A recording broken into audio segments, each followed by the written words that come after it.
अब चलते हैं शॉर्ट क्वेश्चन नंबर 22 की तरफ, जिसमें हम लोग एक्सप्लेन करेंगे कि अगर इलेक्ट्रॉन और प्रोटॉन की डी ब्रॉगली वेवलेंथ सेम हो जाए तो उन दोनों में से किस पार्टिकल की जो स्पीड है स्टूडेंट्स वो ज्यादा होगी। आइए डिस्कस करते हैं। डी ब्रॉगली वेवलेंथ जो है स्टूडेंट्स वो एसोसिएटेड है पार्टिकल्स के साथ, जिससे हम लोग ये एक्सप्रेशन आखिर करते हैं lambda is equal to H over M V as wavelength lambda is same both for electron and proton. Electron proton के लिए वेवलेंथ दोनों की सेम होती है। सो जो स्पीड v होगी स्टूडेंट्स वो किस तरह हमारे पास आएगी, v is equal to H over M lambda. Since mass of proton is greater than electron so electron has greater speed.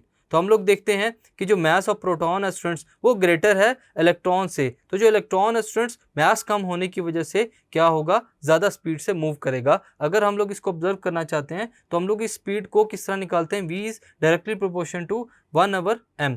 यहाँ पर हमारे पास जो मास है स्टूडेंट्स वो इनवर्स प्रोपोर्शन का रिलेशन रखता है किसके साथ, स्पीड के साथ। सो अगर इलेक्ट्रॉन का मास कम होगा तो ऑब्वियसली उसकी स्पीड ज़्यादा होगी as compared to the photon. Thank you.